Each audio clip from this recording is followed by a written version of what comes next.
everybody, Bill 1911 here.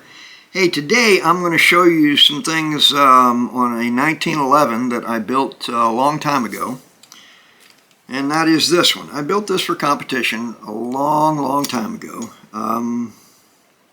It's a good gun, shoots very well. I did very well with it. I won a lot of competitions with this one. What I'm going to show you is that we have here the Colt 1911 A1 government model. This was built for the United States Army. It was surplused, and back in the day, the National Rifle Association bought up literally thousands of these things and sold them for, believe it or not, $25 a piece. You could add an extra $5 and they would give you what was known as a select model. This was one of those select models, and it is in absolutely perfect condition. But there are some things that are different on this that I'm going to show you how easy it is to change these little things. This button right along here is called the slide lock, slide release right here, okay? And the way it works is when the slide comes back, okay, if you press it up and hold it while letting the slide go forward, it will lock the slide open, okay? So when you want to release the slide, you simply put your finger on it and push it down, and it will allow the slide to go forward.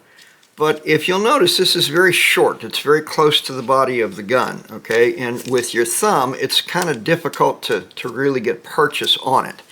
So this one has what's known as an extended slide release, slide lock, and this one's much easier to get purchase with your thumb. Okay, you can just push up with that one very easily. It sticks back a little farther, and it's just easier to reach. Okay, I also have an extended safety on this one. Okay, it's a little bigger lever than is on the original. Now the original one works fine. There's nothing wrong with it. But this one, from a shooting position, I can just flick my thumb back and forth like that, and it's real easy to get. I don't hardly ever miss it at all, okay? So it's just a little more convenient to get a hold of it. So I'm going to show you today how to install these parts. They're very simple, they're very easy, and we're going to show you how to put them into your 1911, okay? This frame is an Essex-made frame. It's made by a company called Essex, okay? This one is made by Colt, but the frames are actually interchangeable. They are the same frame. All the parts out of this one will fit right into this one and vice versa, okay? So if you have a 1911 and you want to soup it up a little bit, that's a couple of real easy things that you can do that you don't have to have a lot of gunsmithing knowledge to do. It's real easy, so we're going to get started on this, and I'm going to show you how to change these two parts if you want to, okay? So, to start with, we're going to need a screwdriver, and that's about all we're going to need, okay? Let me get the right size here, all right? When you're choosing a screwdriver, you want your screwdriver to be close to the same size as your screw. Okay, you don't want it to be way too small, because what will happen is you can actually damage the screwdriver and damage the screw, and we don't want to do that. So your blade should be similar width to the slot on the screw, and it should fit in all the way down into the bottom of the screw like that. Okay, so what we're going to start out with is we're going to take the recoil spring well, we're going to field strip the gun. Okay, so here we go. In order to take this apart, this button right here on the end, okay, this is called the recoil spring follower. You're going to push that follower down, okay, and you're going to rotate the barrel bushing, okay. If I can get my it's hard to get my fingers in here and keep it in frame and show you on the camera how to do all this. Okay, let me see if I can give myself just a little bit more resistance here. Okay, So we're going to rotate that bushing to the side, and then this whole spring will pop out the top like that. Okay. Once that happens, there's no more resistance on the slide. Okay. Nothing forcing the slide back forward. And that makes it a lot easier to work with. So in order to get the gun apart, we have to push the slide open until, let me show you this, okay. There is a small kind of half-moon shaped cutout right here on the slide, okay. This cutout is going to line up with this tip that's sticking up on the slide lock, slide release right here, okay. We need to put it there to get that slide lock, slide release to pop outward, okay. To pop it out, we simply push on it on this side of the gun. You see that little button right there? We push on that, okay, and it pops right out. Now, if you're going to put in an extended slide lock, slide release, all you have to do is purchase the part. And it's a drop-in part. You just put it right back in the frame the same way you took it out, okay? So that's that easy to change it. You just simply take the gun apart and put the new one in, all right? Now, on the safety here, it's a little bit more involved, but it's not bad, okay? So we're going to take these screws out of the frame, or I mean out of the grip, and we only need to take it off the one side. We don't have to take it off both sides, okay? So once we take these screws out,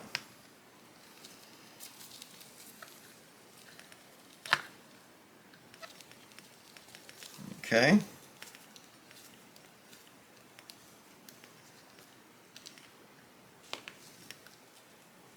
Okay, once we've got our grips off, okay, this part is similar in nature. Now there's a little bit of a spring on this beaver tail that sticks up. That's this piece right here in the back, okay.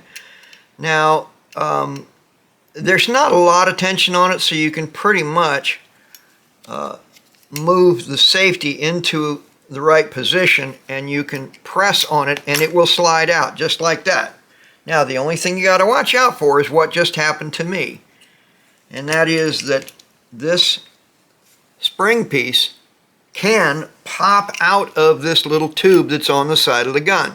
All right, now it'll only go in one way. If you notice, it's sticking out a little bit on this end, okay.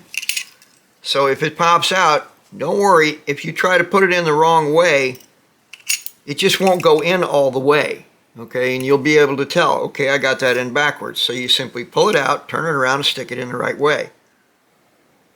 Okay, when you're ready to put the new piece in, and it's a drop-in piece, you buy the part, the extended safety, okay?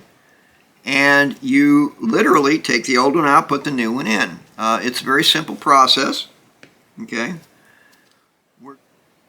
Okay, when you're ready to put the new piece in, and it's a drop-in piece, you buy the part, the extended safety, okay, and you literally take the old one out, put the new one in. It's a very simple process. Okay.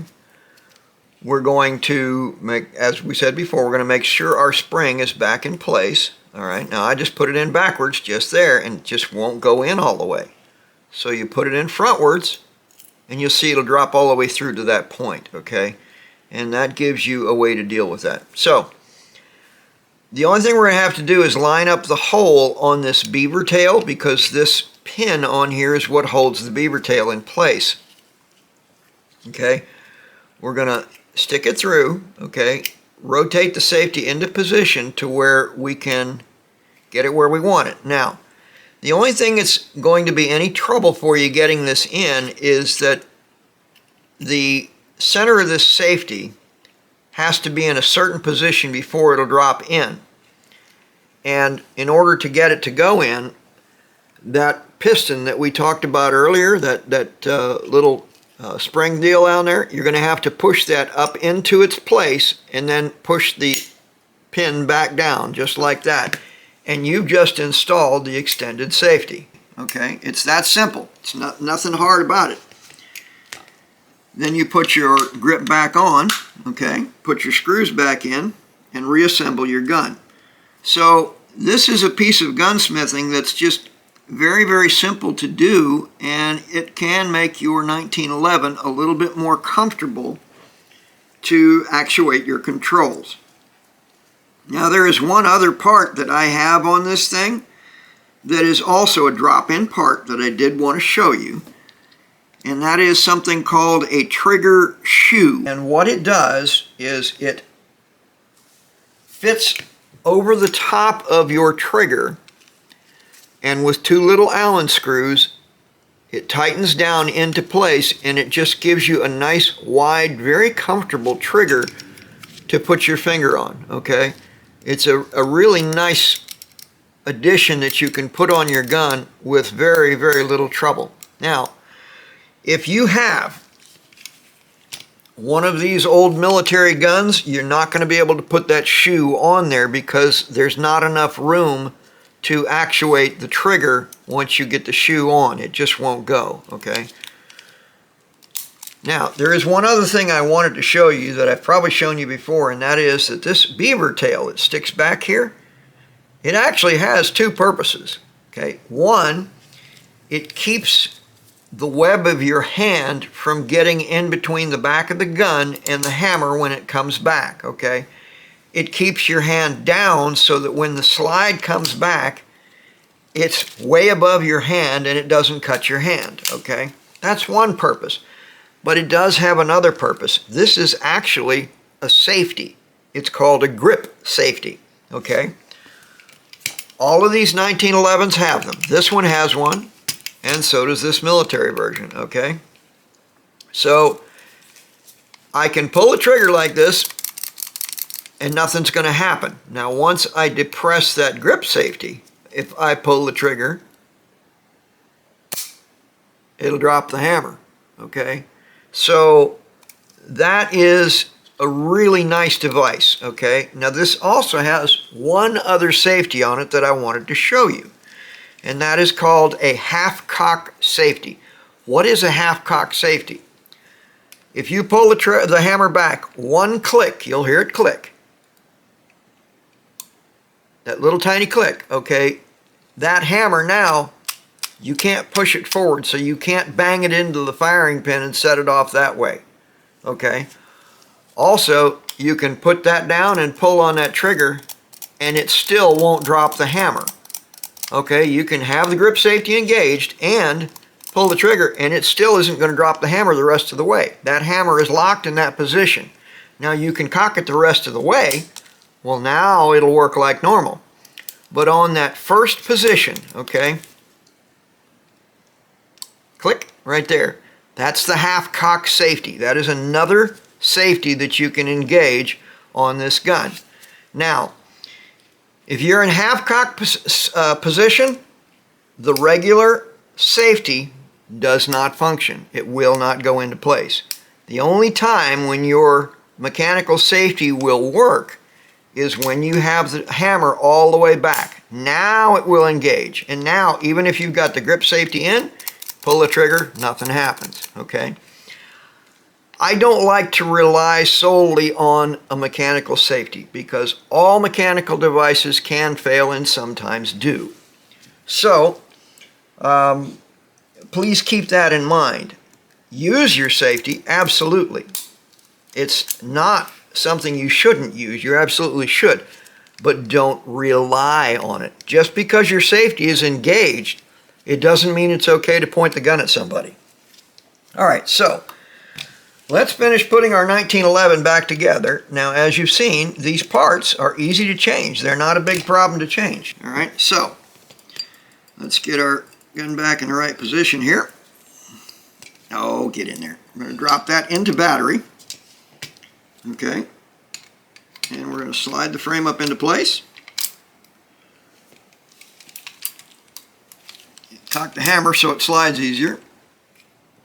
We're going to pull the slide back till that half moon cutout, okay, right here, is in position, okay. We're going to make sure that the barrel is all the way back in the frame, okay, and then we're going to take that slide lock, slide release, push the pin through, okay, put it up underneath that piston, and all you got to do is push it up. Sorry, push too far. Push it up and then in. And once it's in, it's in. That gun's locked back together. Now the only thing you have left to do is to put the recoil spring back in position and rotate the bushing back into its locked position. And now your 1911 is back together with the addition of your discrete safety, extended safety, and extended slide lock slide release. There you have it, the 1911. Hey everybody, Bill 1911 here. If you found this video to be helpful and informative, don't forget to like us, and please subscribe, and by all means come to visit us at askbill1911.com. Also, I want to talk to you about something that's very important to us, and that's your safety. So please, don't try any of the things you see on our videos until you have thoroughly reviewed and understood our safety procedures. If you're under 18 years of age, do not try any of these topics without the express permission of your parent or guardian.